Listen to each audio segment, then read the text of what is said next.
একদিন ছুটি হবে, অনেক দূরে যাব, নীল আকাশে সবুজ গাছে খুশিতে বেড়াবো। উত্তরা মাইলস্টোন স্কুল অ্যান্ড কলেজের শিক্ষার্থীরা এখন আগুনে পুড়ে ছাই হয়ে বাতাসের সাথে আকাশে উড়ে বেড়াচ্ছে। অবাস্তবে ঘটনা বাস্তবে রূপ নিয়ে জীবনের সব স্বপ্ন সেগুলোই থমকে দিয়েছে। নিতর দেহটা এখন ছাই হয়ে পড়ে আছে, মাটির সাথে মিশে গেছে। কেউ কখনো কল্পনাই করে না এরকম একটি ঘটনা ঘটে। অনেক শিক্ষার্থী মারা গেছে, অনেক শিক্ষার্থী আহত হয়েছে, যার এখনো নির্দিষ্ট কোনো সংখ্যা জানা যায় না। বুক ভরা আশা আর চোখ ভরা স্বপ্ন নিয়ে পিতামাতা সন্তানগুলোকে স্কুলে পাঠিয়েছিল। ছেলেমেয়েরা পড়ালেখা করে মানুষের মতো মানুষ হবে, তাদের মুখটা উজ্জ্বল করবে। সেই পিতামাতাই এখন ছেলে মেয়ের ছাই হয়ে যাওয়া বডি যখন বুকের মধ্যে জড়িয়ে ধরছে, তখন তাদের অবস্থাটা কেমন হচ্ছে।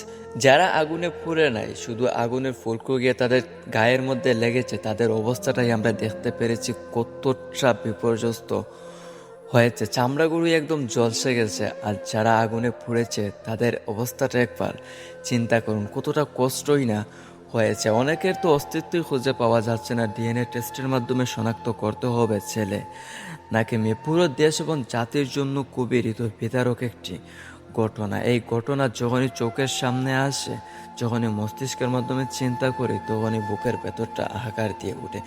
না জানি নিহত পরিবারগুলোর অবস্থা কেমন হয়েছে। আল্লাহ তাদেরকে ধৈর্য ধরার তৌফিক দিক। আমরা আমাদের অবস্থান থেকে নিহত পরিবারগুলোর পাশে দাঁড়াই, তাদেরকে সান্ত্বনা দেয়। যদিও কোনো ভাষা নেই সান্ত্বনা দেওয়ার মতো, তারপরও তাদের পাশে দাঁড়াই। মানুষ মানুষের জন্য। বর্তমানে শিক্ষার্থীদের যারা আগুনে পুড়েছে বা জ্বলছে, শরীরটা পুড়ে গেছে, চামড়াটা পুড়ে গেছে, তাদের অনেক বেশি ব্লাডের প্রয়োজন, অনেক বেশি রক্তের প্রয়োজন।